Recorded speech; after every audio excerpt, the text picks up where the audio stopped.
we've got 10 or 11 people that are watching right now. It is Wednesday, September 23rd, 2015. And I'm going to get to our weekly report. We found some waiting list openings over the last week. I'll tell everybody about once 3 o'clock hits.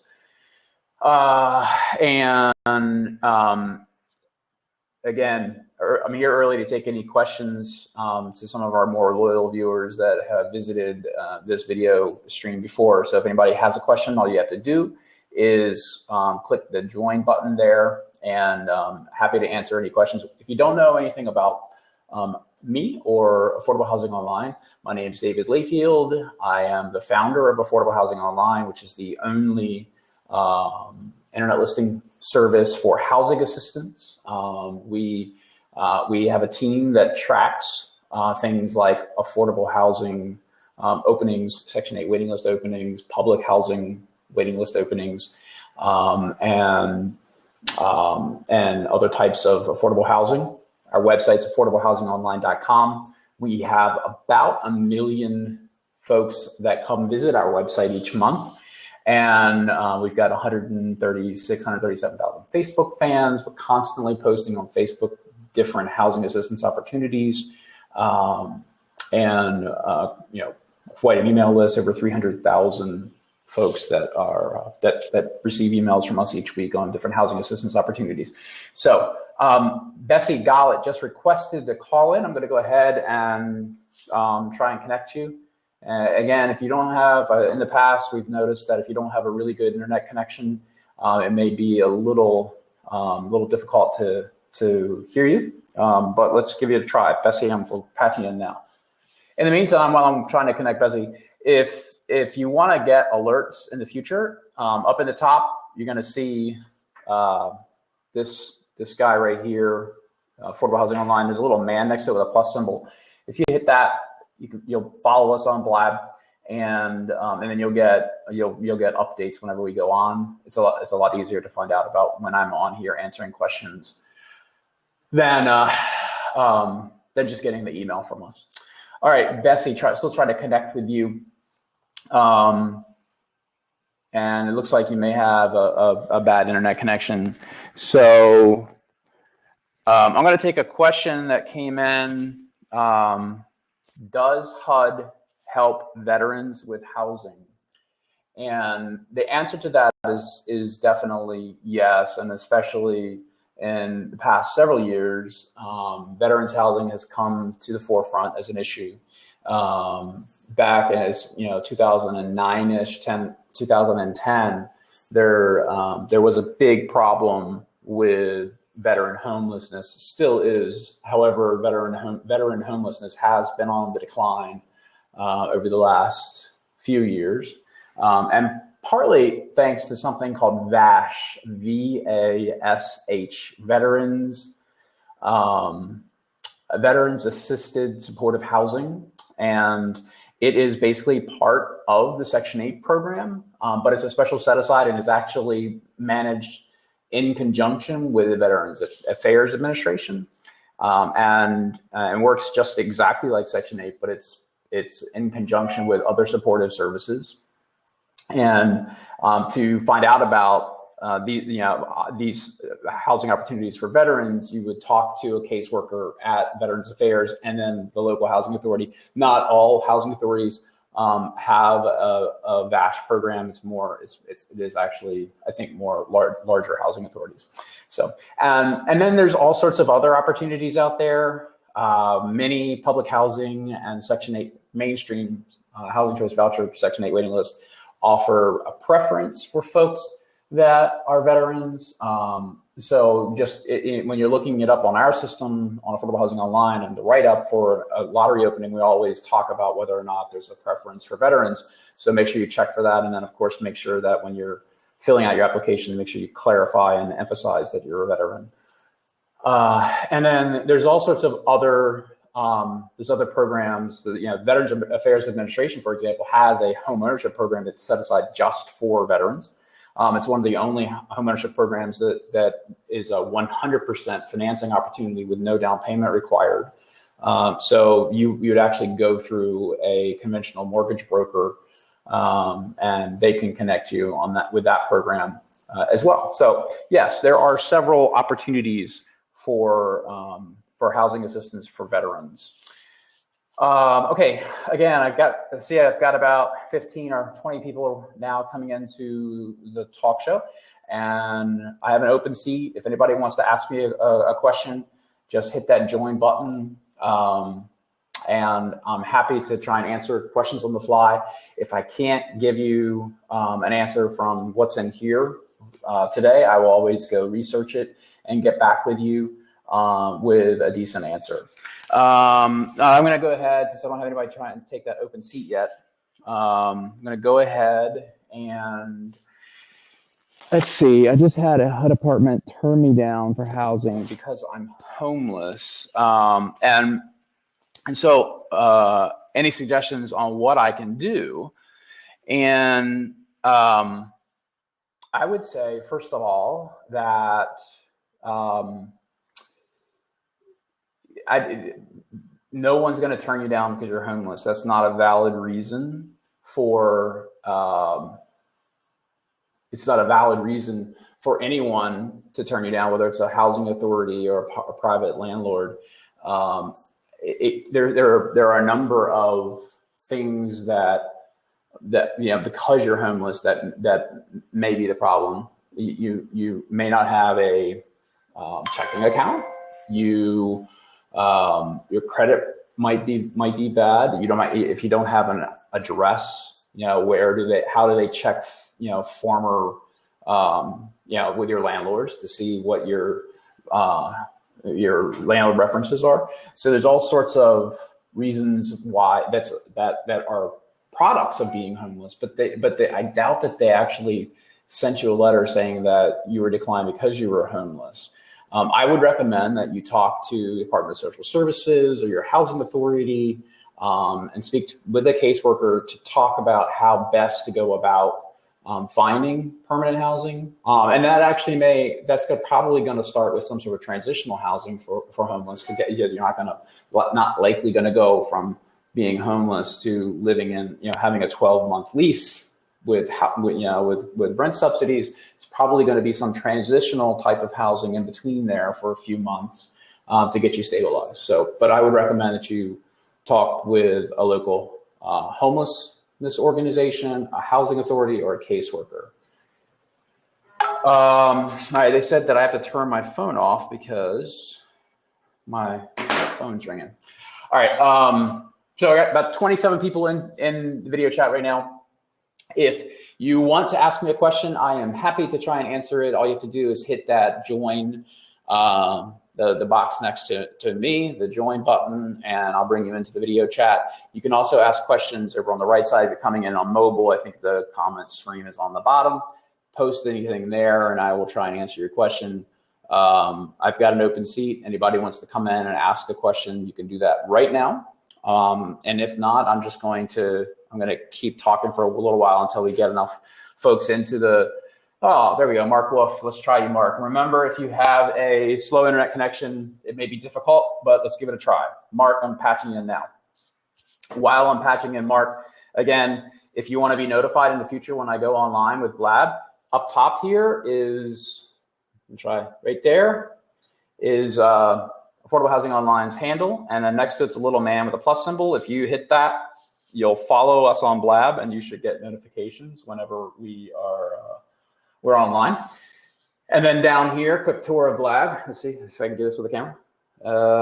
It's opposite, right? It's the mirror. Right here is the props button, and that is if I'm looking for feedback from the audience, or if you think I've said something that's of value, you can hit that and give me props. It just kind of gives me a little bit of feedback from people watching whether or not I'm hitting the right note. Mark, it's still trying to connect you. I'm assuming that you have a slow internet connection. So we're going to let that run for a little while. I'll try and go ahead and answer any other questions, and then I'm going to go ahead. Well, actually, it's 3:03. I'll give some folks a little bit more time to come in, and then I'll get to the update on new openings that we found in the past week. So let's see, what else? Veterans. How old do you have to be to apply? Housing assistance programs are full of myths. Folks, many times, they think, single men don't qualify, young people don't qualify, homeless people don't qualify, whatever. There's lots of myths that surround housing assistance programs. You only have to be 18 years of age or older to qualify for housing assistance programs. So, even a 20-year-old can apply for housing assistance. There are some circumstances if you're an emancipated youth. So if you're less than 18, if you're 17, you've been emancipated, technically you're an adult, you would also qualify, but that's a very rare instance. So 18 years old. Now, there are many programs that are set aside for seniors. And so in some cases, you'd have to be 62, which is the typical definition of senior. And sometimes those can be 55 years of age. But for the most part, anyone 18 years or older are eligible. All right, Mark, I'm going to boot you and then see if we can get back in. Let's try and get you back in. All right, I got an open seat here. I'm going to go ahead and get into my weekly update. And then anybody that wants to ask me a question on Mark, here, I'll try one more time and then I'll get to the weekly update. So we're trying to get Mark back in. And so I'll go ahead and do my weekly update. It'll take 4 or 5 minutes. We've only got, I think, 3 or 4 I'm going to talk about today. And then I'll get back to answering questions. All right. Mark, I think it's a bandwidth problem. So I'm going to go ahead and start the update. All right.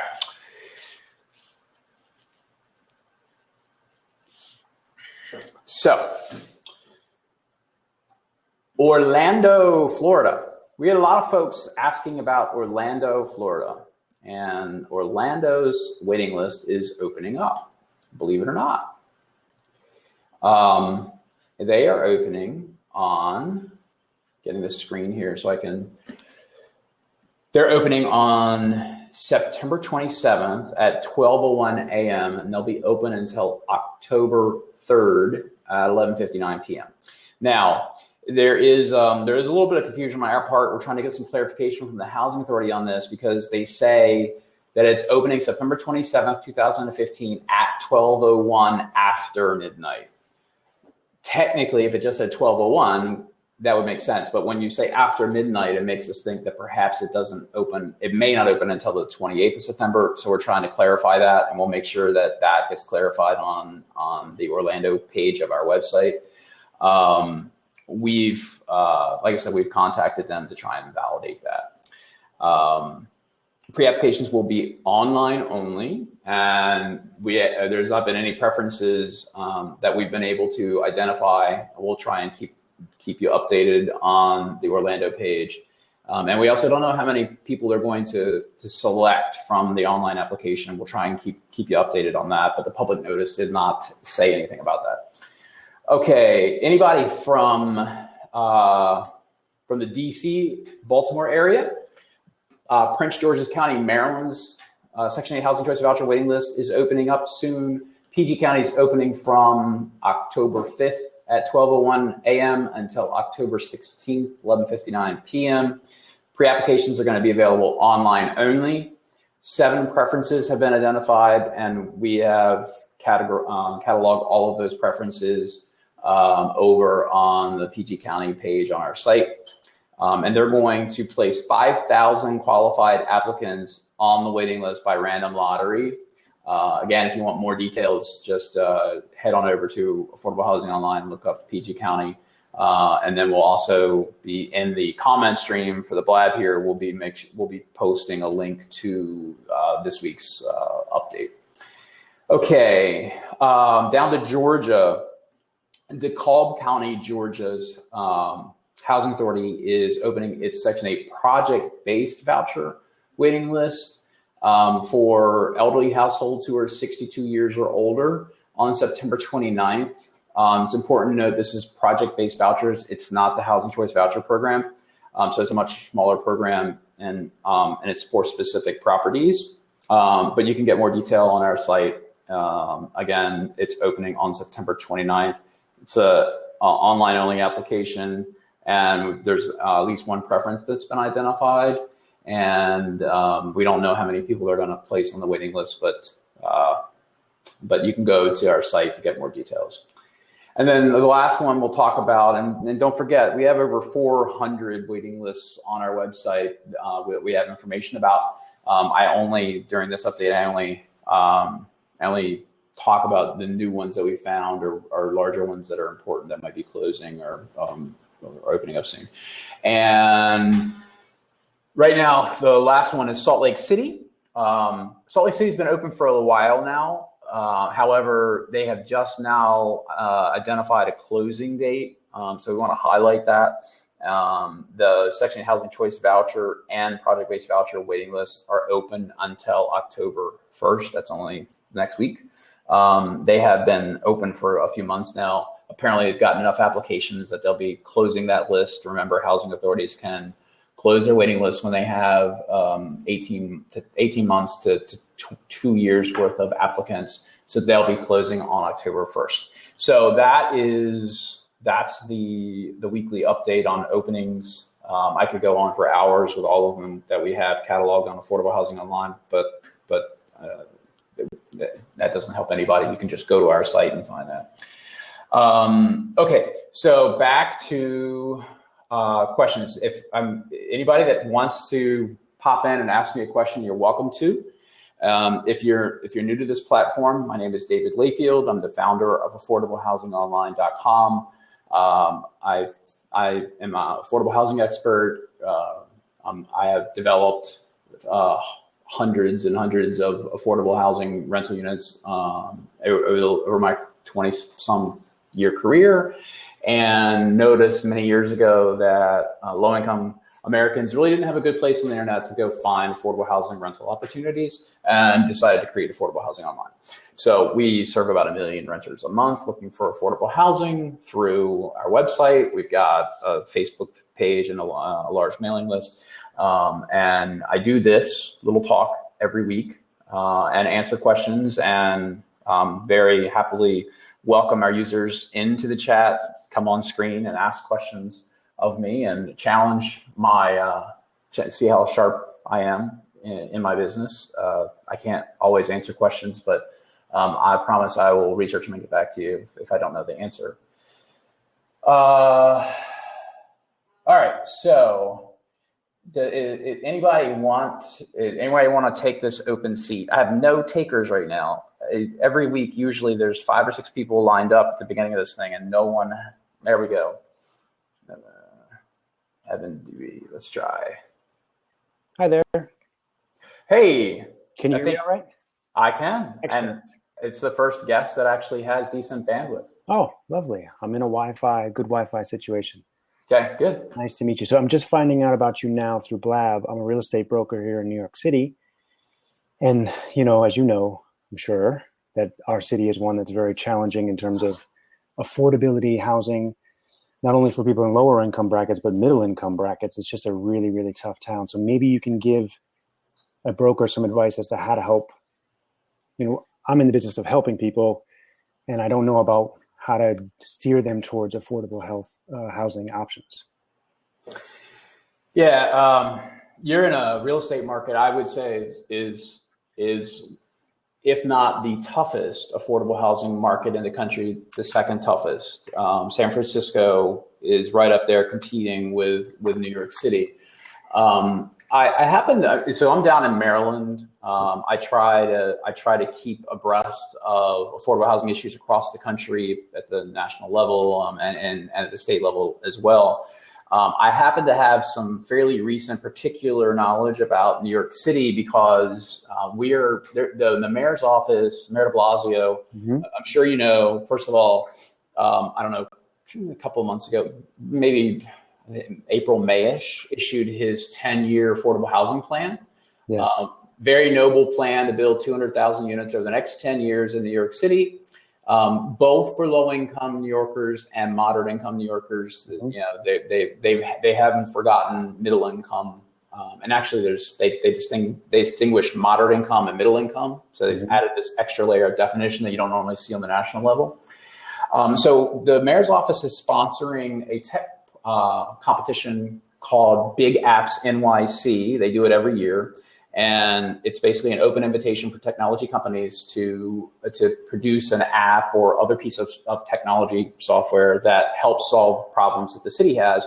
And they typically have different challenge areas. And this year, one of their challenge areas is affordable housing to kind of match up with the mayor's plan.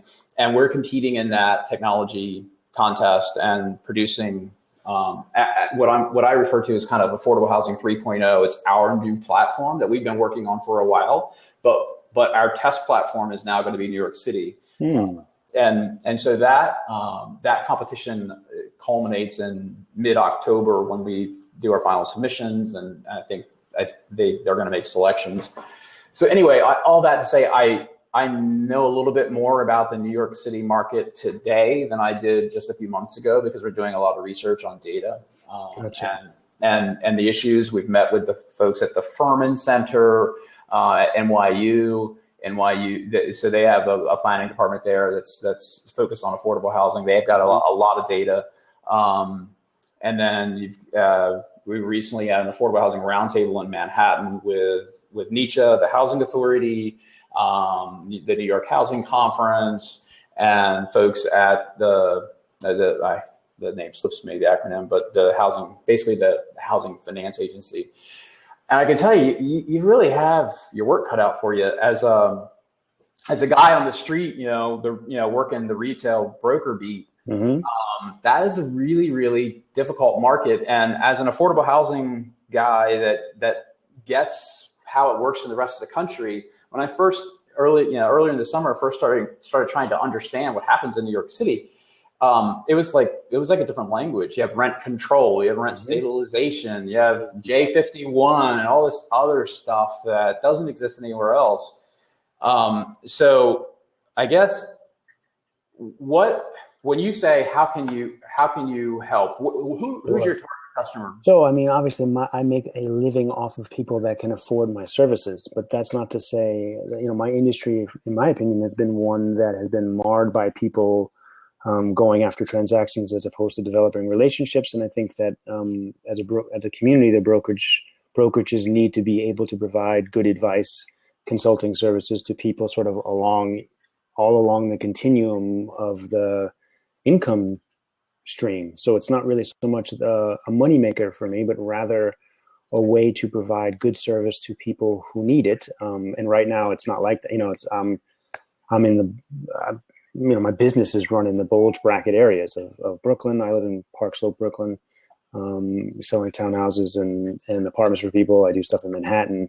But when somebody comes to me who's a friend or through a friend of a friend, and they're like a musician who's making $20,000 a year or or less, in on subsidized health insurance type of thing, and just kind of hanging on in the city, if you will. There isn't really a good strategy. Like for me, I'm like, oh, I don't know, check Craigslist. That's kind of like, it's an answer that doesn't inspire me. So how could it, inspire them? I'd rather have, if there were information like your site, I literally know zero about it. I clicked on it because it said affordable housing. And so that's why I'm interested to know, like how a person like me, if there were more information available to the people who are, if you will, the tip of the spear in terms of the transactional point in real estate. I know that there are plenty of brokers that would like to provide that value. Just like, oh, here's how you do that if you're just out of college and don't want to have a triple roommate share. You can apply to this program or this program. So, we were recently in New York City, and the event that we attended was in the Seaport District. South Street Seaport. Yeah. So beautiful redevelopment project. It was the Fulton Stall Market, I think, where it's beautiful. And we were at a restaurant having a quick dinner before the event, and I always like to ask folks, what's it cost to live here? And there's all these new apartments above the first level commercial, and I didn't know I was talking to the owner of the restaurant. It was a small place, and he said, "Well, actually, I own this place. I own this restaurant." No, he doesn't own the building. He just was renting the restaurant, and he'd been there for 12 months or so. And I said, "Well, do you know anything about the apartments upstairs? What's it cost to live here?" It's $4,200 a month, and that seems high even for New York City. This brand new housing, $4,200 for a 1-bedroom apartment in the Seaport District. It's a beautiful area, but and I said, how does your servers that are working the floor right now, how do they afford to live here? And he said they don't. Yeah, they live they live several blocks away, or they live across the river. They don't live here, and so that's a real problem. And no technology. This is a point that I tried to make at a recent one of the events that the sponsors of this app contest made or hosted. One point I tried to make was that there's not going to be any technology solution. Just because I build some really cool software application doesn't change the fact that apartment's $4,200 a month, and there aren't enough apartments there to house the busboys and the servers. However, there's got to be a better way than just telling your friend, the musician, to go on Craigslist. And that's what we're trying to do. We're trying to do our little part, at least to better organize the data that's available so that he doesn't have to hunt and peck the keyboard and stumbling across site after site trying to find the information. So hopefully we win this contest, and there's a little bit of publicity, and guys like you send them, instead of Craigslist, send them to our site that's got better organized and more thorough data. As far as how you as a broker can help folks, I mean, I can tell you this, there is a lot of people out there that have a Section 8 voucher that want to find a decent apartment or a decent rental, whether it's a townhouse or apartment or brownstone, whatever. And they get turned away by landlords because they have a voucher, even though in New York City, I'm pretty sure that in New York City, it's against the law to do so. There's only about 20 jurisdictions across the country where you can't discriminate against someone who has a voucher. And I'm pretty sure that New York City is one of them. Chicago's one. We're pretty tenant sensitive in this town, so I would imagine. Oh, I know. Yeah. Which is good. Yeah. So, that being said, if you know where there's rentals, and you're willing to give up, huge broker fees and help lower income people, I believe it probably is a niche, and I'm sure there's probably brokers out there that are placing voucher holders who can't find a decent place.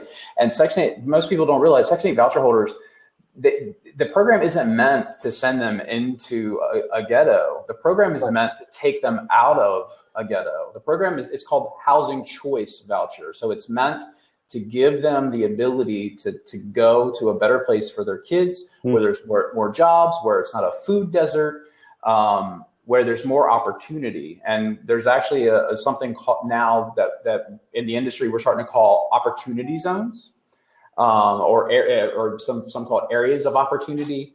And statistically, that's an area where there's higher incomes, better schools, more food and nutrition options, more jobs. And so that's where you can come in. And that is, help folks find where these areas of opportunity are. And I'll do some research. I'm pretty sure that there is a place in that stack for a broker to help Section 8 recipients find affordable housing opportunities. If it's not going to be a $4,000 or $5,000 dollar broker fee. Oh no, I don't see.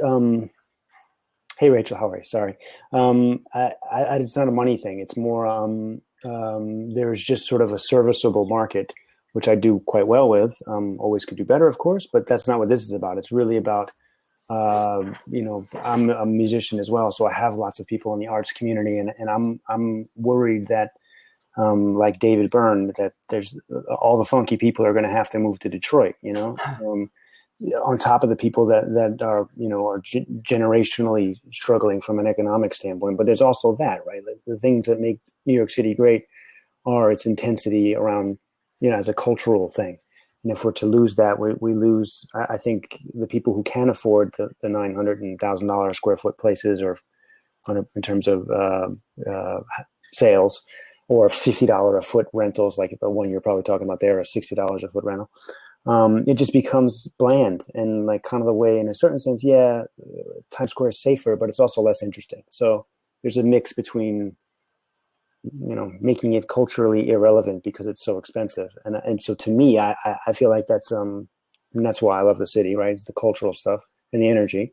So it's not about money. It's rather about using your know-how to add value where you can. I do just fine. I'll get my townhouses and my apartments elsewhere. I'm for that as well. But maybe the other thing I would just say is perhaps the answer is in for new developments, adding on, and I know that that's the city's doing that now, adding on an affordable housing piece as an incentive to be able to build higher, like FAR being what it is. Like, let's say your building can go. Mm-hmm. Would be for 4,000 square feet. The city will let you go up to 8 if you build X amount of units of affordable housing. It's called inclusionary zoning, but unfortunately, it's getting a lot of opposition right now. And in fact, if I'm not mistaken, I just read an article about opposition that it's getting in New York. Basically, the policy is, okay, Mr. Real Estate Developer, you've got this nice piece of land in a really great neighborhood, and we know that you're going to build,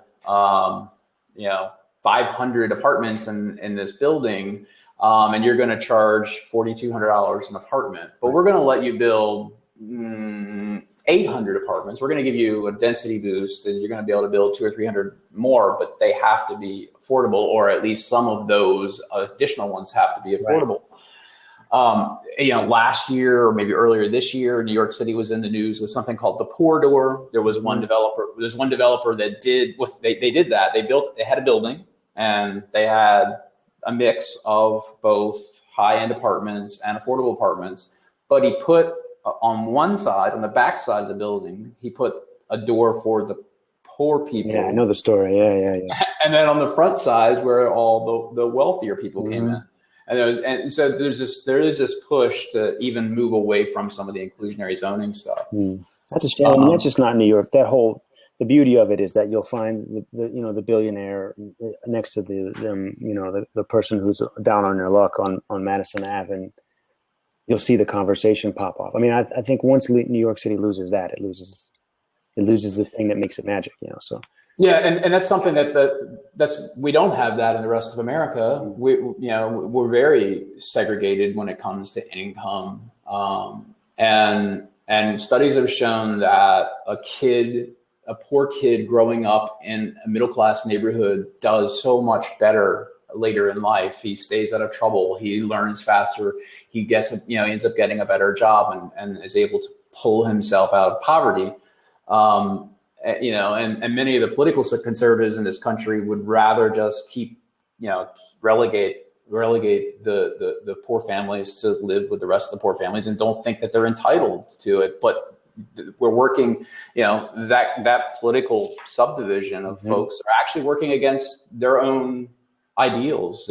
They think that they should be able to pull themselves up by their bootstraps. Well, we got to give them some bootstraps first, or they can't pull them up. So I mean, I guess the conversation turns political pretty quickly, but those folks haven't been hanging out on a hot summer night in one of those housing projects and felt like the impossibility of that bootstrapping statement in terms of any real honest kind of way. I mean, just let's be honest, come on. not Yeah. cut it out. That's what I'm really saying. Yeah. How dangerous it is there, and Yeah. So, anyways, well, Hey, I'd like to have an offline conversation with you, maybe via email, as we're developing this app over the next 30 days. I've got a couple of developers up front that are probably watching this going, hey, Dave, make sure you connect with him, because we would love to have some feedback on design and that would be great. what should we be including when we show information, our code violations, which New York City is unique in that they give access to a code violation database that we don't normally get. Is that sort of thing important? So I'll make sure that we reach out to you. Yeah, ping me. That that's actually me, Evan Doobie. Cool. Just we'll connect on Twitter, and I'd love to help. All right, cool. Thank you, Evan. Good chatting with you, man. Yeah, see you. All right, Mark Wolf, I'm going to try and bring you in. Again, this will be a third attempt. If you've got poor bandwidth, it's going to be difficult to get you connected. Looks like I got about 45 people watching right now. And Evan, how you doing? Okay, it was on my end. Mark. Hey, Mark, you were on the show last week. How are you? Okay, wait 1 second here. Okay, it was on my end, so I didn't have my camera plugged in. Okay, we can see you. How are you? Okay, I forgot to ask you a question last week. My question is, my house, the apartment complex I'm under, is under social housing.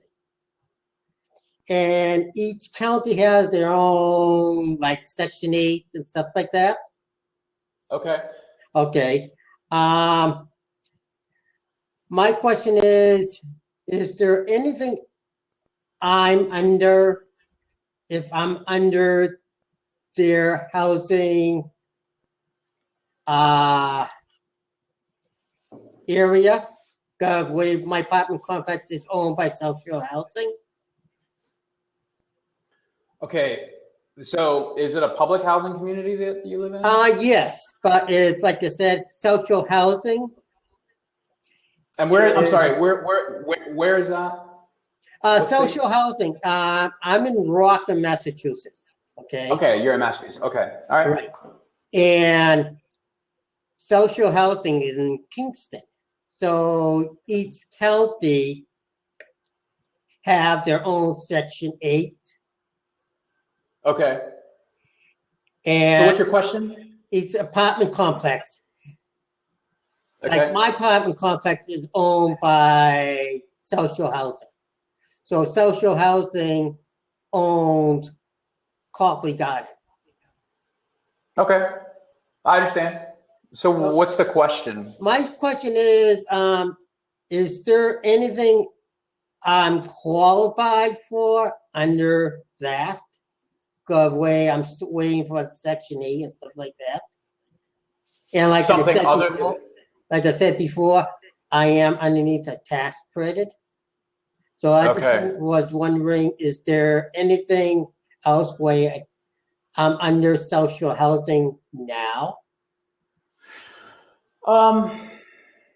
Well, so I wouldn't try and pigeonhole yourself under South Shore housing. I think if when you're looking at housing assistance opportunities, you should look at every opportunity out there and not just the one that's being provided by your local housing authority or one particular provider.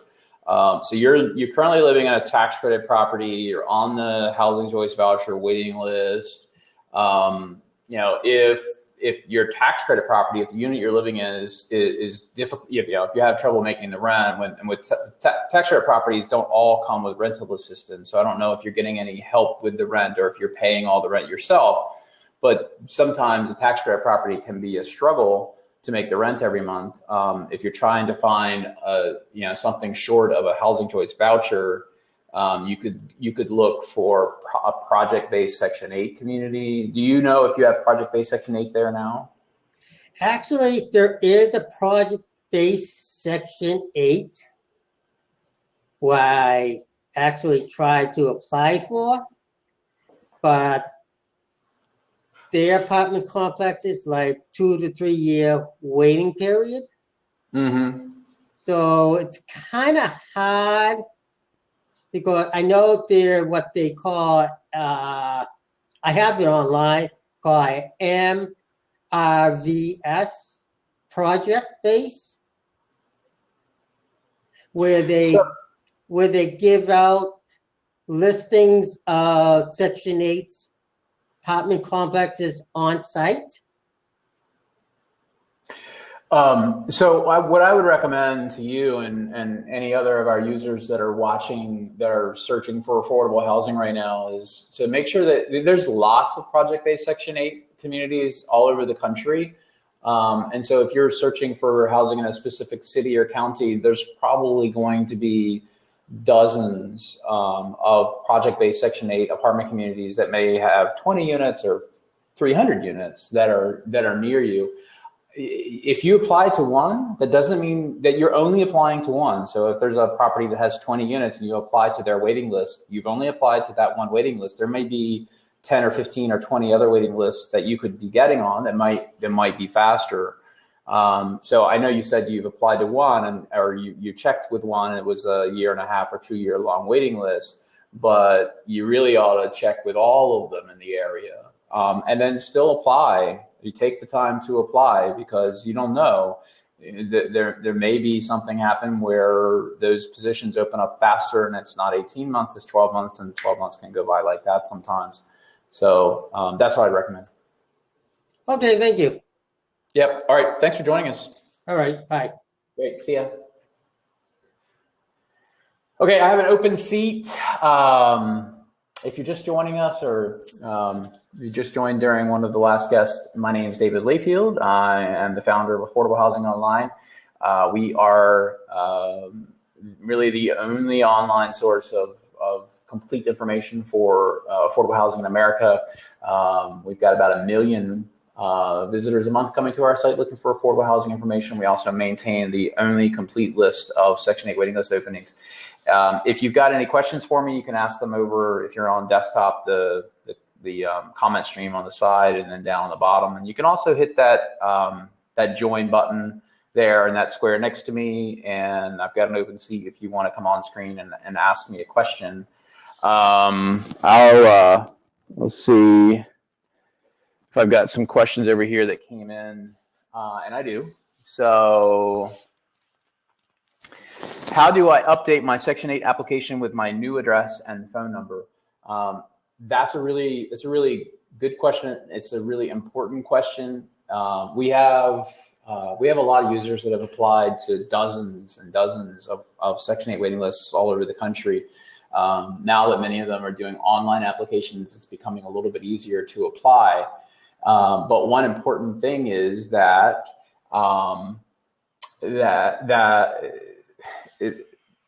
if you apply and then you move, and your physical address changes, and they send a letter, sometimes a certified letter, when they do an update, and housing authorities often do purges where they'll validate folks that are on the waiting list.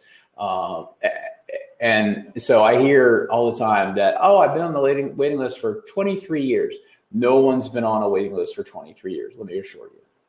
No one's been on the waiting list that long. There are some. New York City, for example, is like 15 years. And I know Atlanta, I think it was maybe Atlanta or Chicago, hadn't been open for a really long time. But none of them are open, have been closed for 20 some years.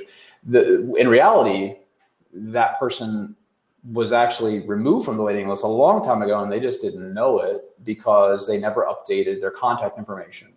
So the housing authority needs to be able to get in touch with you when you come up on the waiting list. When you come to the top, they need to be able to call you within a week or two and say, great news, you're going to get a voucher, and we need you to come in for an interview. We need you to do final paperwork. We got to do the criminal background check. We got to do final income verifications. You have to go through all this stuff. But if they can't contact you to come in, then there's no way that they can do their paperwork in time to issue the voucher, and they can't be waiting trying to find you. They're not going to send out a search party to try and find you. So it's your responsibility to update your contact information. And housing authorities have different ways to do that. Many of them have an online form that you can use. If it was an online application, you normally would have some sort of confirmation number or even a login account that you would use to log in and change your contact information. Sometimes it's a paper form that you have to complete. Sometimes you can just call them and ask them to change that information, but make sure that they have your current address, they have your current phone number, and your current email address. Especially important when it's an online application. If you somehow end up changing email addresses and they send an email, sometimes this is all they do. They send an email and it gets bounced or you never respond, then you're off that list. So you waited all that time, you think you're on a waiting list and you're really not. So anyway, every different housing authority is different. So you're gonna have to actually check into the process at each housing authority you've applied for. All right, I have an open seat if anybody's interested. In the meantime, looks like I've got about 47 people watching, and just want to quickly say that it's always reverse.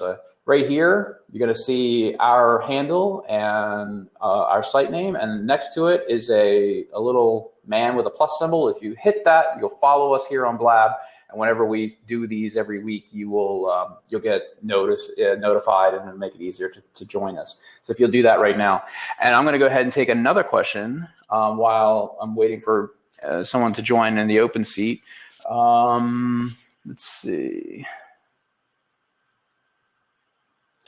So if my voucher limit is $1,279 per month, can I get any size apartment that's within that limit? And generally the answer to that question is no. The Section 8 limits are tranched out by bedroom size, and bedroom size is determined by family size. So even if you did find a rental, let's say that you're a family that requires a 2-bedroom according to the housing authority's regulations, and so that 2-bedroom rent is $1,279 on your voucher, and you find a 3-bedroom. For the most part, the housing authority isn't going to allow you to rent that 3-bedroom. They're going to ask you to go find a more appropriately sized rental. But I'm gonna do a little bit more research, and we'll follow the Blab up. We every time we do this, and we're a week behind right now, but we do a blog post answering everyone's questions. So I'm gonna make a note to follow this up to verify that I'm giving good advice. But for the most part, I think you're gonna have to stick within the bedroom range, the bedroom size that suits your family and that you're approved for. With that being said, there's sometimes some flexibility. Sometimes, if it's a single parent and a child, you could qualify for a 2 or even sometimes a 1-bedroom, depends. So we'll follow up with something more concrete. All right, I have a request to join by Bob Nickel, and he's gone. All right, so let's see. Looking through all the questions that came in, I do have a request to join by Danielle, so I'll go ahead and try and patch her in. Danielle, patching you in now.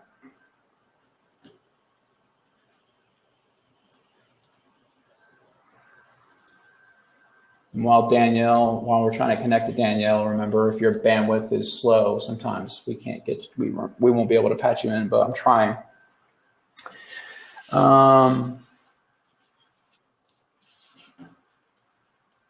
All right, here's a really good question. It's quite timely. I'm going to go ahead and take this question, and that is, is it housing discrimination in any state when a property refuses to rent to you because you have a housing voucher? This is a really big issue right now. And it's a developing issue across the country. There are right now about 19 or 20 jurisdictions, whether they be municipalities or even entire states, that have made it illegal to discriminate against someone searching for housing based on their source of income. So where they're getting their money to pay the rent. And of course, Section 8 is a voucher is a source of income. Some notable areas where it is against the law: Chicago, New York City, the state of Oregon just recently passed a law. And like I said, there's 19 or 20 jurisdictions that have made it illegal to discriminate against someone that has a housing choice voucher. So let's first take those jurisdictions. It still happens, even there where it's illegal, it still happens. And it's difficult to prove. As someone who has a voucher and you're searching for housing, you really need to keep a good record of your housing search, everyone you talk to, and the reasons why they told you that this particular rental that you found on Craigslist isn't available for you. If you're in New York City or Chicago or Oregon or in one of these 19 or 20 jurisdictions that actually outlaws this, and you on Craigslist see a posting that says no Section 8, which if you go to Craigslist and you search the term in quotes, no Section 8, you'll find a lot of landlords that just explicitly in their advertising say no Section 8. In these 19 or 20 jurisdictions, that is illegal. That is discrimination.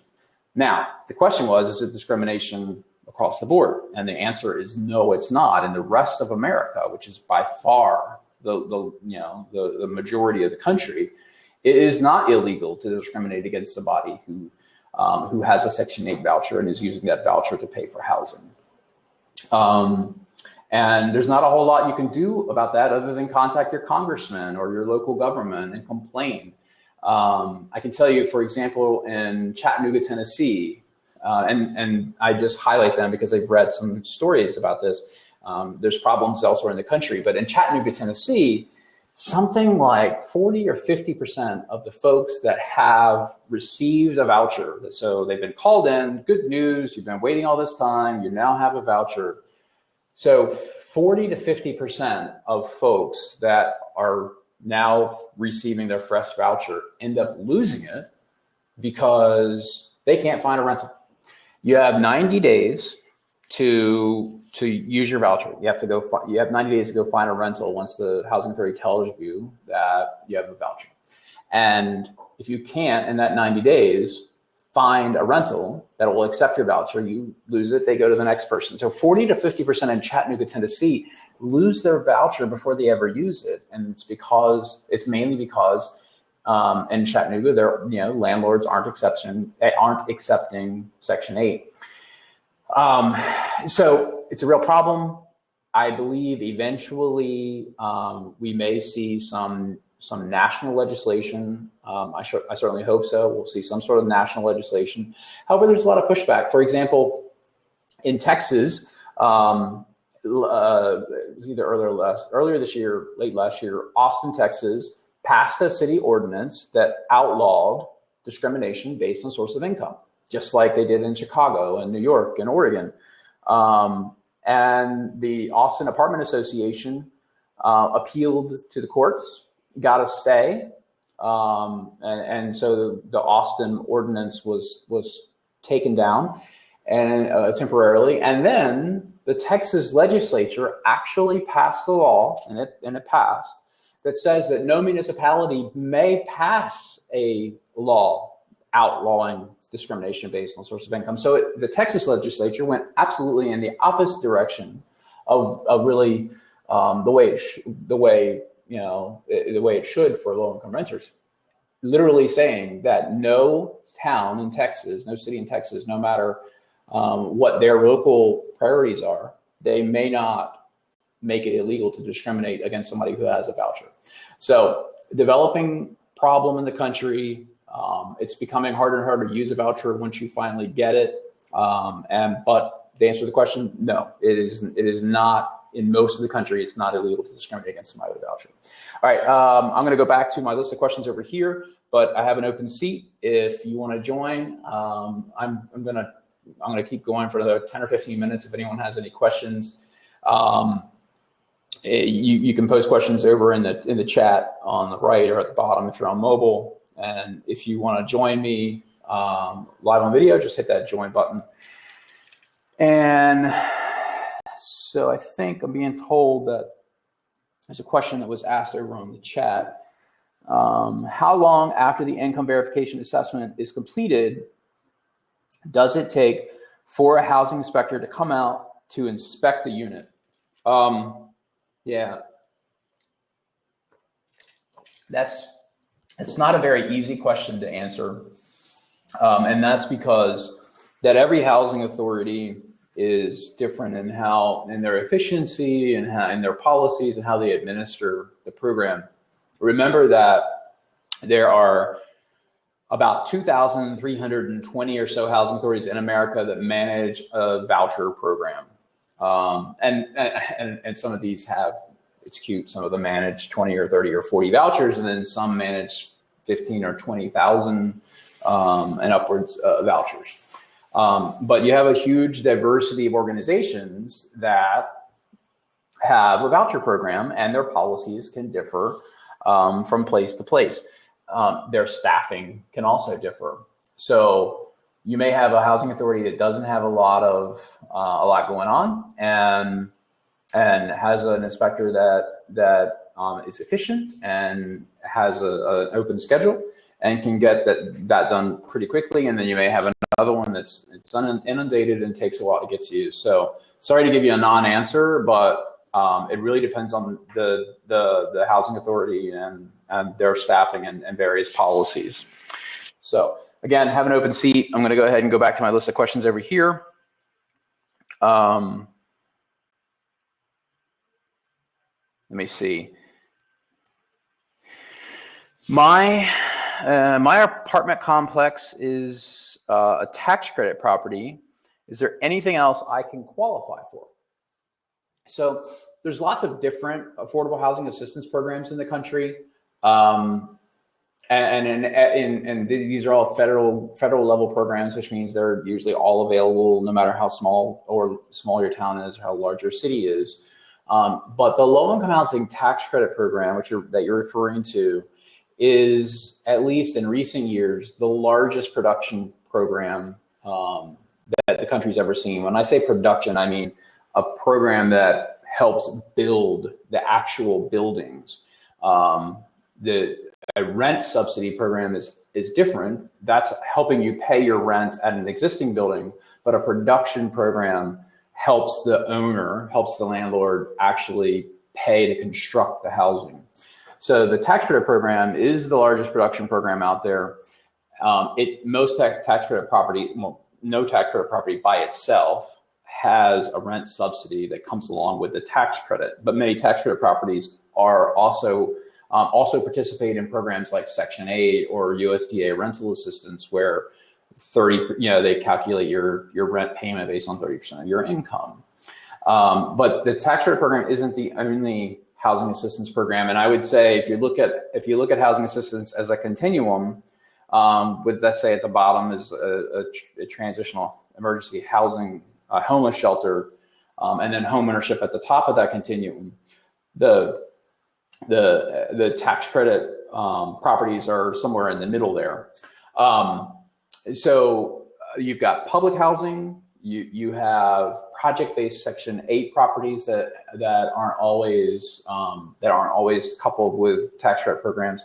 So there are lots of other opportunities and typically, if you qualify for a tax credit program, you're going to qualify for public housing. There's a 60% of the area median income is the qualification for most tax credit properties. Many of them have lower, but they start at 60%. Public housing is 50%. Project-based Section 8 is 50%. So most people that qualify for tax credit housing will also qualify for the others. So if you're looking for other opportunities, I'd recommend you start at Affordable Housing Online. Our website, affordablehousingonline.com. We'll post a link in the comment thread, and just enter your city or county in the search box, and we will lead you right to a list of project-based Section 8 properties, of Section 202, which are senior living opportunities that are federally subsidized. We'll provide you a list of all those opportunities. All right, I've got an open seat. I'll keep promoting that, and I will keep plowing through all the questions that I'm getting in over here on the left that are coming through email and Twitter and over on the right. Here's one. Can I smoke in my apartment? Well, that's an interesting question. It's a controversial question. It's a timely question. I can tell you, I am a former smoker. And by the way, best thing I ever did, you should quit smoking. But I'm going to answer your question anyway. There is a movement to create smoke-free communities, especially affordable housing communities that are receiving federal subsidies.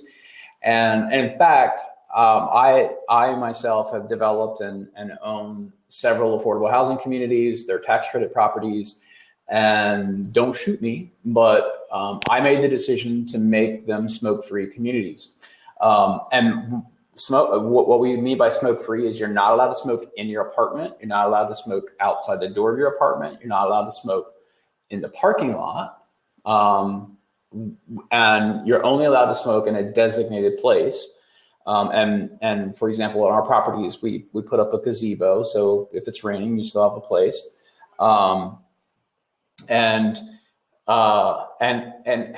initially we got some pushback on that policy, but then, there were far more non-smokers than smokers, and everybody really liked the policy, because honestly, when you're smoking in your apartment, whether you realize it or not, unless it's a really, really new, tight building, airtight building, your neighbor above you, below you, next to you smells that smoke. That baby that's sleeping in the bed on the other side of the wall from your living room is breathing in your secondhand smoke, and it's not good. It's definitely not good for you, but it's not good for the baby, and the baby didn't ask for that. So, in my opinion, I think smoke-free communities are a good thing. If I walk down the street, again, don't shoot the messenger for my opinion.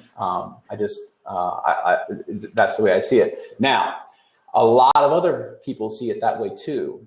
Housing authorities in particular are starting to do this, and there's a lot of guidance that's been put out by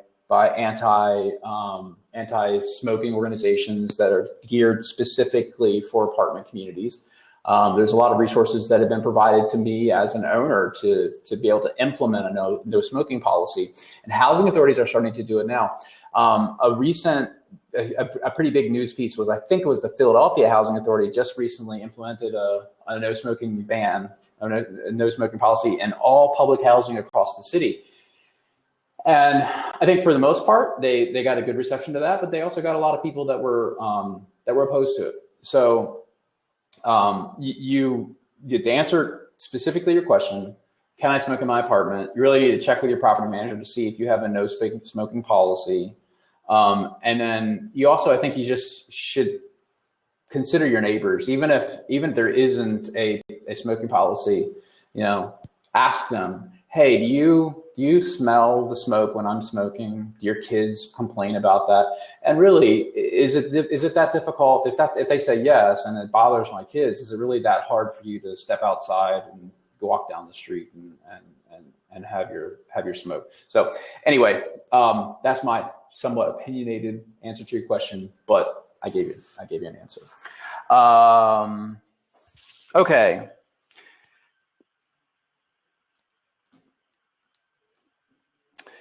Look in here. Can I apply to multiple waiting lists? Or actually, it looks like I have someone trying to call in. Let's try and get them in. T. Johnson, trying to patch you in here.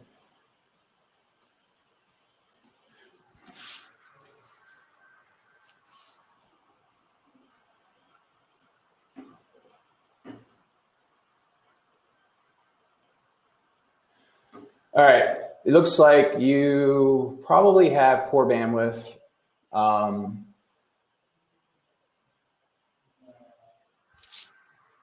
So I'm gonna go ahead and take another question from the list over here.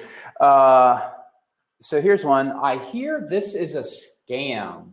Oh yeah, Pizza Slice. Pizza Slice says, I hear this is a scam. What gives? So there's lots of scams out there that center around Section 8. We aren't one of them. I am a real person. I am an affordable housing expert that founded a website that helps low-income Americans find affordable housing. We have a team of real human beings that's up front and elsewhere in the country that spend their days looking for Section 8 waiting lists that are opening. We scour housing authority websites. We look at newspaper sites for public notices. We scour social media and various other sources. We have 1 million users a month coming to our site. We have 137,000 Facebook fans, many of which are sending us tips on a regular basis. Hey, this housing authority waiting list is open. So no, we're not a scam, but I will caution you that there's lots of scams out there. And we recently highlighted one. We did a blog post on a gentleman that's charging people $15 to apply for Section 8. And I'll tell you that you don't have to pay to apply for Section 8. When you go to our website and you look up Orlando, and Orlando's opening on September 27th. When you go to our website and you look up Orlando, we have a write-up about Orlando, and it's going to tell you everything you have to do to apply for Orlando. Very simple, right? In one little place, and it's going to give you links to exactly where you need to go. We link to the application, we link to the Orlando website, and you never have to pay a fee. Now, this guy, he charges $15 to tell you, and he says, you pay me $15 and you're gonna apply for Section 8. But then once you pay him the $15, and I know this because I did it, I wanted to test to see what he's actually charging for. So I gave him $15. And what he does is then give you an incomplete list of links, just like we do for free. So yeah, he's a scam. And recently the Federal Trade Commission, the FTC, issued a press release earlier this year about Section 8 scams. There's a couple of different types of scams out there. He's one of them. There's another one that, if you search Section 8 or apply for Section 8 on Google, first of all, the first real listing, the organic listing, is us. And that's our real legitimate page. But then the ads that you see, which there's 2 ads on the top of the search results, and then down the right side, there's a bunch of other ads. They say, apply for Section 8 now. Those are all, let's say, legal scams. They're not charging you any money, but what they do is they say, oh, you're gonna apply for Section 8, but you have to answer all these questions. And question number 1, do you have back pain? Question number 2, do you have diabetes? Question number 3, and so they're collecting all this information. They get your email address, they put you on a spam list, and they send you all this crap. And I know this because I did that too. I went to one of those sites. We've written a blog post about it. Nate, if you wouldn't mind throwing the links into the scam articles over on the right side, but.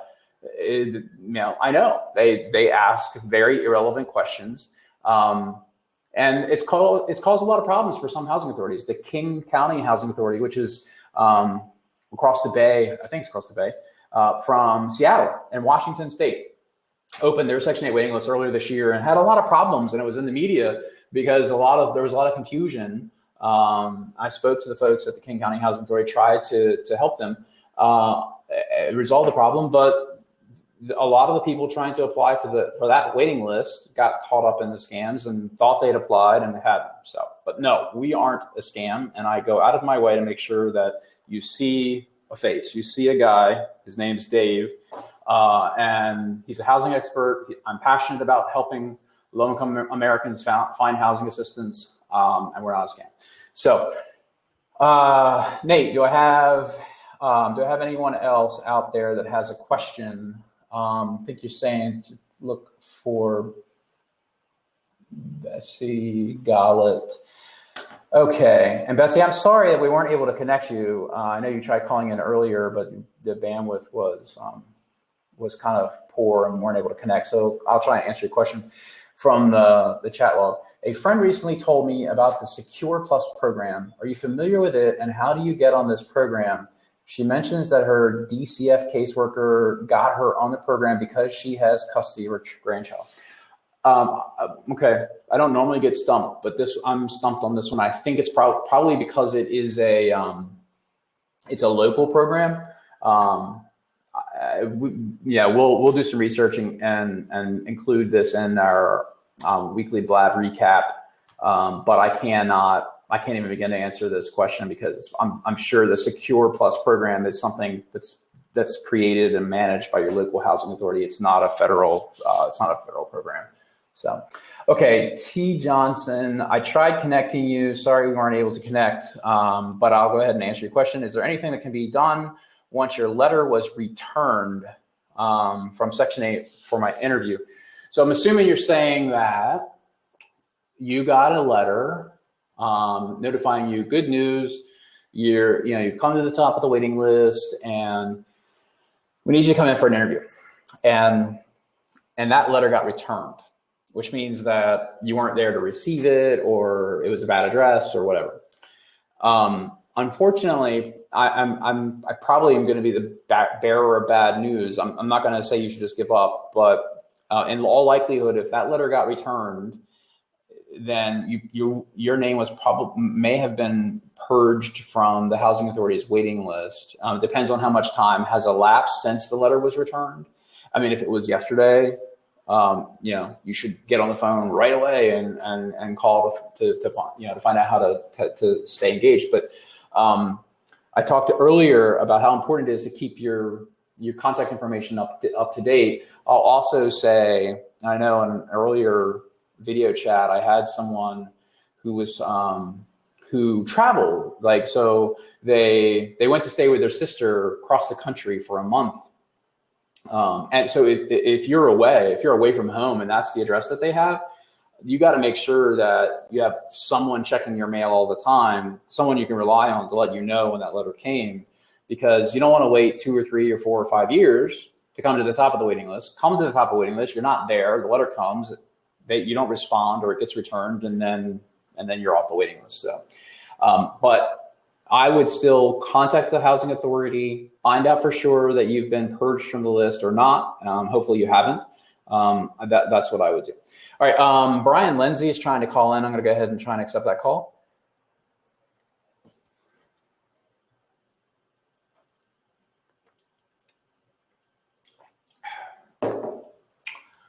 All right, 9 new messages on this right side here while I'm trying to connect with Brian. Also, I'll try Devan. Let's see who we can connect with first.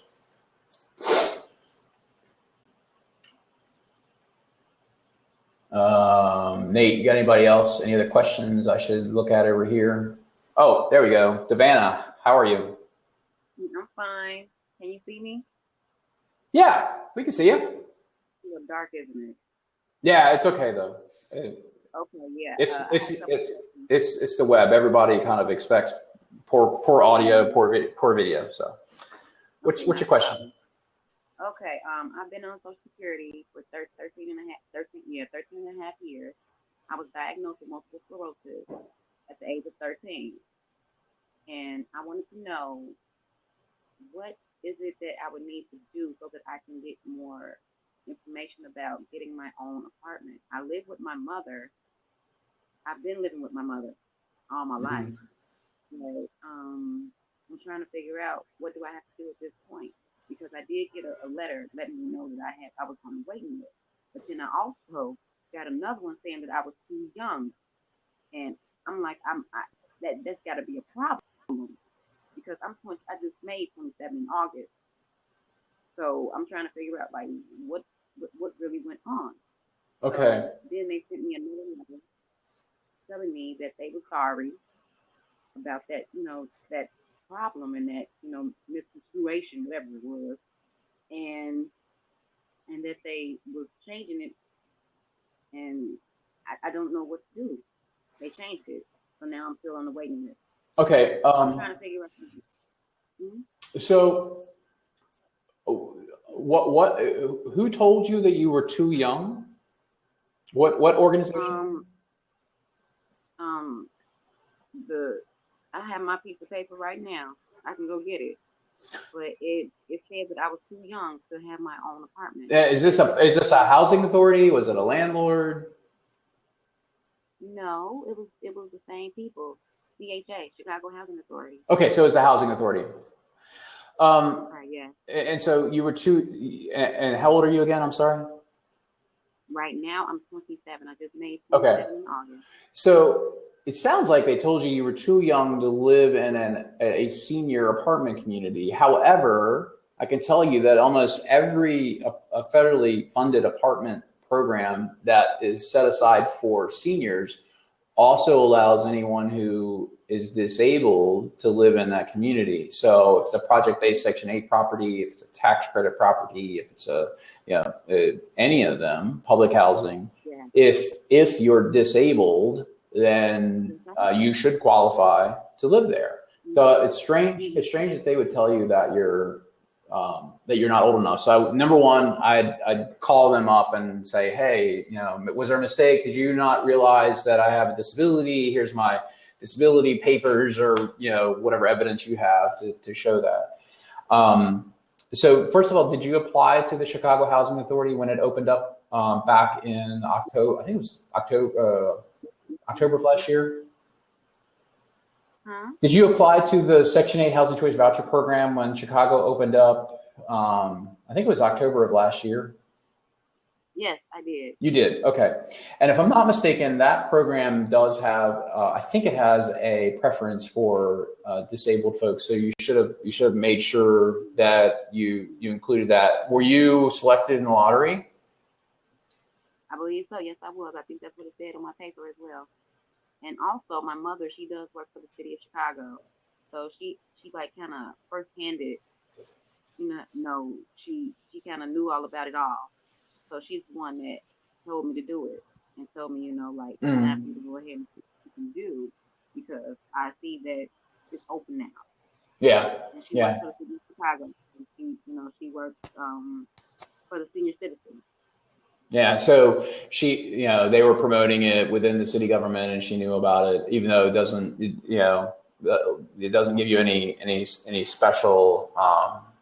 It doesn't help you move up on the waiting list, but I think that's a good thing if you're on the Housing Choice Voucher waiting list. If you have disability status, you should have made sure that was clear with your application. And then you should also, in the meantime, because don't forget that the Housing Choice Voucher Program isn't an emergency housing program. Most people have to wait for several years before receiving a voucher. So in the meantime, there's other opportunities out there. For example, if you go to Affordable Housing Online and you type in Chicago, we're going to give you a long list of apartment communities that you could apply to. Project-based Section 8 apartment communities where your rent is based on your income. I can tell you in Chicago, it's a very tight rental market. It's, in my opinion, perhaps it's the third toughest affordable housing market in the country behind San Francisco and New York City. But there's still opportunities. So if you go to affordablehousingonline.com, type in Chicago and look at that list. And don't forget that even a senior community, and seniors usually defined as 62 or older, at age 57, if you're disabled and if you have MS, I'm assuming you have some sort of certification of your disability, then you would still qualify for most of those senior communities as well. So you have the Section 202 program, which is a HUD program for seniors, and you have the Section 811 program, 811, which is for people with disabilities. And so you have a bunch of opportunities available to you. And again, we try to list all that stuff on our market pages. Okay. Any other questions? Huh? Any other questions? So after I did call CHA about them saying that I was too young to have my own apartment, my own place, and that was wrong when they said that. They told me that was, that was a mishap, and they was going to send me something in the mail letting me know that I'm still on the list. Okay. But, But like, how long would I have to wait still? Because it was their problem. They're the one that made it. They made a mistake on my part. You know what I'm saying? They got in contact with me saying that I was 16 years old because I was 16 years old that I wasn't going to be able to get my own apartment or a place to be. Mm. Well, I think you're assuming that because there was some delay there because of that problem, you're assuming that you moved down on the waiting list, and I'm going to say that it's probably not safe to assume that because when they're the waiting list is really long, so in all likelihood your position on that waiting list didn't change because of that error.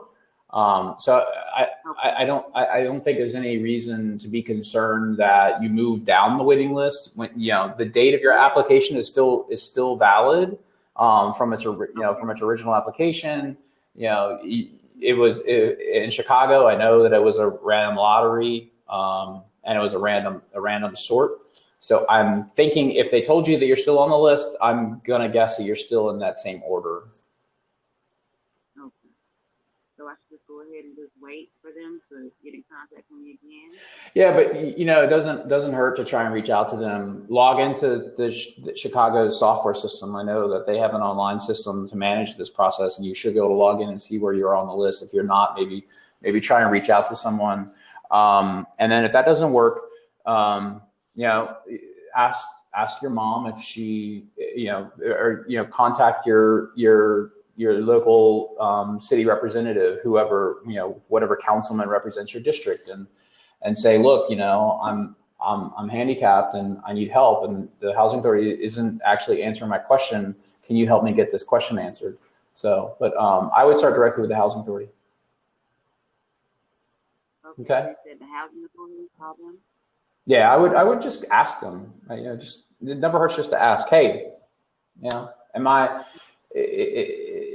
have I moved down on the waiting list because of your misunderstanding how old I was, or am I still, or am I still where I would have been anyway? And I'm going to guess it's the latter.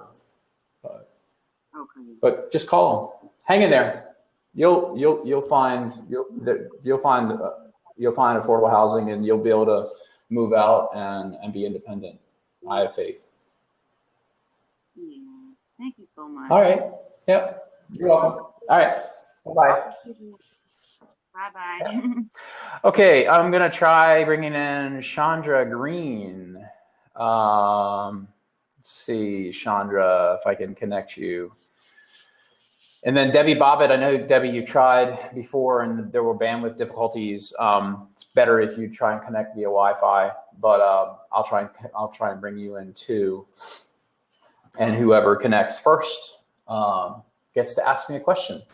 In the meantime, do I have anything over on the right side, Nate, that I can pick up while we're trying to connect? Looks like Debbie is actually connecting. Hello. Hello. Program. That's a good Hi. one.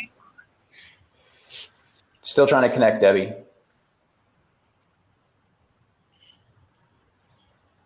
Okay, here's a good one. I'm going to go ahead from the chat roll. I'm going to go ahead and answer while we're trying to connect to Debbie and Chandra. And if you want to ask a question, just hit that join button, and I'll try and bring you in as well. Chandra Green, whom I'm actually trying to connect with right now, asked over in the chat, I just received a voucher in Arlington County, Virginia, and I can't find a place, and I'm in jeopardy of losing my voucher. What should I do? I talked about this a little bit earlier in the show. For example, in Chattanooga, 40 to 50% of voucher recipients are losing their vouchers because they can't find a rental. And this is happening all over the country, primarily because there's an affordable housing crunch and there's not an adequate supply of affordable housing, but it's also because landlords are trending toward not accepting vouchers. And, so they just have a policy where they won't accept a voucher. So Arlington, Virginia, I don't believe Arlington, Virginia has a source of income discrimination law. I'll verify that, but if a landlord wants to say that they're not going to accept your voucher, they can do that. And so that's probably the first reason why you are unable to find a rental. I can also tell you, it's across the river from Washington, D.C. I'm there frequently, and I can tell you that there's been a lot of new development, a lot of higher end housing in Arlington, and so that's probably also contributing to your inability to find a decent rental. Again, happening in a lot of different places across the country. And what I would recommend, first of all, is you got to figure out how long you have. Is it 60 days? Is it 90 days? Different housing authorities have different policies on how long you have to find a rental until your voucher expires. So really important to find out exactly how much time you have. You probably have a piece of paper with it written on it somewhere. And then I think the second important thing to take away from this is that you need to be documenting your housing search. So just like someone, for example, that is applying for unemployment, and you have to go and apply to various jobs in your community, you have to prove that you've applied. You need to keep track of every rental opportunity that you contact. And whether it's a spreadsheet on your computer, on your phone, or just a notepad or whatever, you need to write down the address of the property, who you spoke to, what their phone number was, or what their email or whatever, where you found the property online, and what they told you, so that you can build a case to ask for an extension. Housing authorities give extensions all the time, but they don't want to give an extension to somebody who they think has just been, procrastinating or has been lazy and not really gone out and done the work. And then all of a sudden, I'm losing my voucher. Please give me an extension so I can have another 30 or 60 days to do nothing again. They want to know that you're going to use that time that they give you to be productive and go find one, because in all due respect, they have plenty of other people behind you that's been waiting for years that wants a voucher, and they don't want to lose the opportunity to utilize that funding. So they can't just give you an indefinite amount of time. So make sure you're cataloging, keeping notes on all of the rentals that you contact, and then so if you still haven't found a rental and the deadline is approaching, and don't wait till the last day, but you have to contact that caseworker at the housing authority and explain that it's been difficult. You know that other renters in Arlington and across the country are having the same problem because landlords are discriminating against people with Section 8 vouchers, and you need more time. And these are all the different properties that I contacted. Please take a look. I'm actually doing the work here. Give me another month or 30 or 60 days to keep doing this until I can find that one house, that one perfect house that will, or apartment that will accept Section 8. I'll also tell you that any apartment community that receives federal funding, so any tax credit property out there, they cannot discriminate against you. So because the tax credit program is federal, so they would have to accept anyone with a voucher. So if you go to Affordable Housing Online, you look up your city, you look up Arlington, you should find some tax credit properties, and I can tell you that if they have an opening, they will accept your voucher. And then I think the other thing, and this is going to be a lot more difficult. The last part of that is when you are talking to a landlord and they tell you no. I think you should try and sell yourself a little bit. When they say no, say, look, I know that you probably think you know what a Section 8 voucher holder is, but that's not me, and this is why. I work full time. My kids are really important to me. Sell yourself. And even when a landlord tells you no, you still have an opportunity to educate them about who you are and dispel any myth that they may have about someone that has a voucher. All right. So Nate, do I have anybody else that's waiting on an answer? Chandra, you tried again. I'll try and bring you in. I did just answer your question, but November 4th. Okay, so you're losing the voucher on November 4th because they don't have extensions. I never even used it. So, November 4th, you're 6 weeks away. There's still time to find something. Again, try tax credit properties.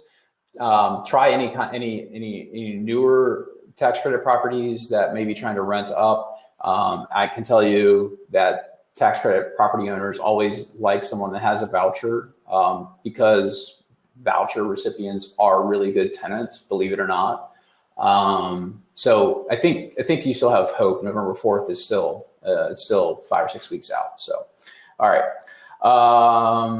I have an open seat, and I'm going to try and end this discussion in a few minutes here. But I do have an open seat. If anybody's interested in joining, just hit that join button. I'm going to go over. Nate's telling me he has a highlighted question, but I don't see anything highlighted, Nate. But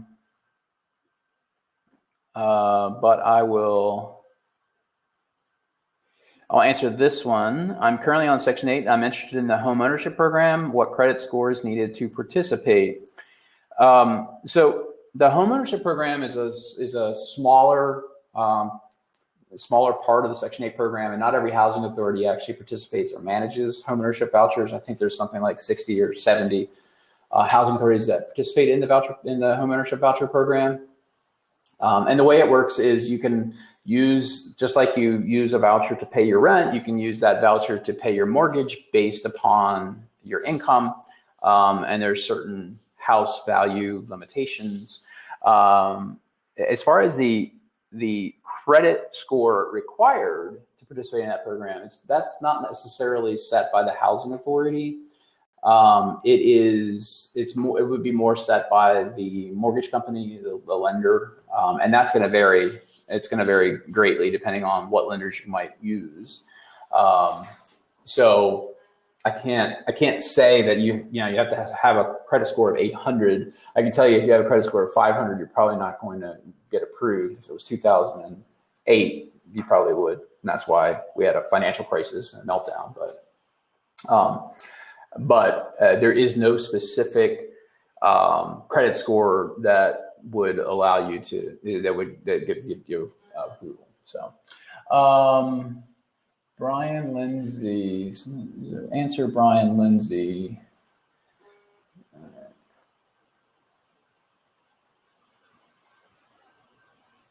EMC. I'm sorry, bear with me. This comment stream is not all that user friendly.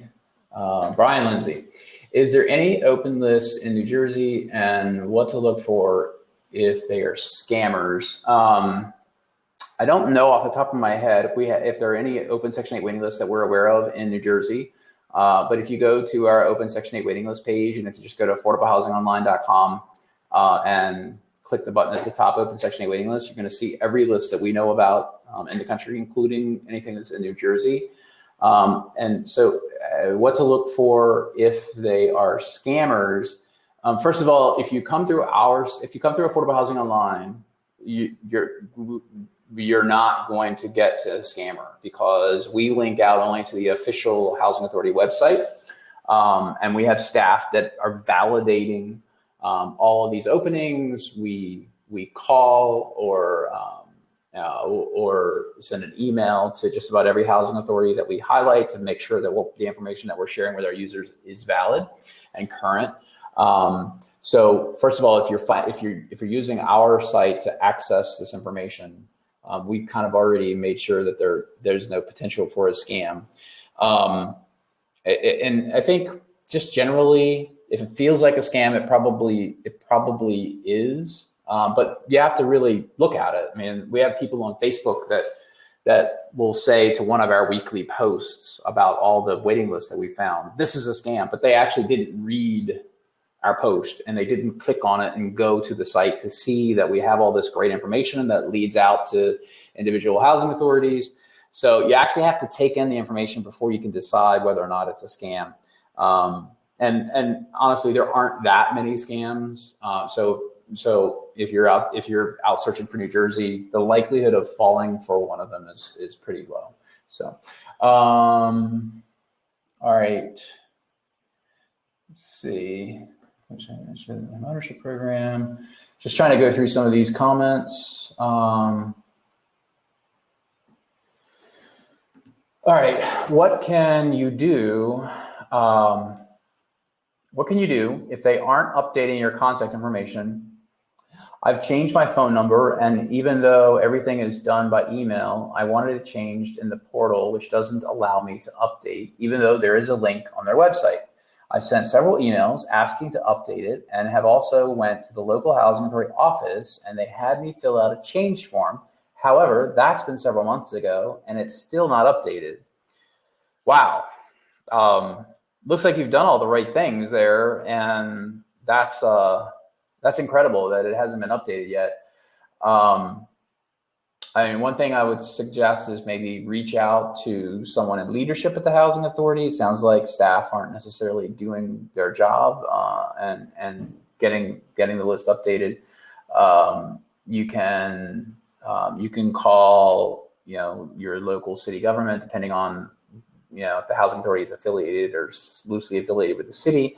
And then if that doesn't work, you can always call your U.S. congressman, because the Section 8 program is a federal program, and congressmen have staff that are dedicated to helping their constituents navigate the federal bureaucracy. So if they're really not updating after you've done all these things, then I think you have a valid reason to call your congressman and say, I've done A, B, C, D, and E, and they're not doing their part. Can you please help me? And I can tell you, having worked at the federal government in Washington, D.C., when we got an inquiry from a U.S. congressman, it always made it to the top of our list of to-dos and was done immediately, when unfortunately some of the other items stayed in a basket on the corner of the desk, sometimes for weeks, and was easily ignored. When a U.S. congressman or a senator makes that call, it changes the priority. So if all else fails, rely on your legislative representation at the city or federal level. Okay, it's 4:30. My voice is getting hoarse. I think I'm thinking about shutting this down, unless anybody at this time wants to try and get on screen with me and ask a question. There's an open seat. You hit the join button, and I'll try and bring you in. Again, there are bandwidth limitations, and if you're on broadband, it may or may not work for you. In the meantime, I want to give a quick promotion. If you like what I did here today, I do it every Wednesday. We do it at 3:00 every Wednesday. We send an email out to our subscribers a few minutes before, and if you right up here, if you hit the little plus button next to the little man outline, you'll follow us on Blab, and then you'll be notified whenever. Thanks. Hey, look, there we go. DMC3 Mari just followed us on Blab. I just got an alert. So if you follow us on Blab, the next time we have a Blab, you're going to get alerted to that, and you can come in and ask me a question. You can, and if you don't want to come on video, you can always ask over in the comments or down in the comments. Susie1203 just followed us on Blab as well. Thank you, Susie. And you can ask questions over in the comments on the right or on the bottom if you're on Android. Like I said, we do it every Wednesday at 3:00. Last call on this open seat. If not, I'm going to go ahead and shut it down for today and talk with you next week. Anyone want to take the open seat? Okay. Well, I hope everyone has a good week. We're going to continue working to find affordable housing assistance opportunities for everyone out there. We work real hard here. We're very proud of what we do, and happy to help. We'll publish a recap of everything we talked about. Everyone who had questions that I didn't get to, we'll get you answers out, and they'll be posted in that blog recap, and we'll try and let everybody know that has a Twitter handle over on the right about that when it gets published. All right, thank you, and have a great day.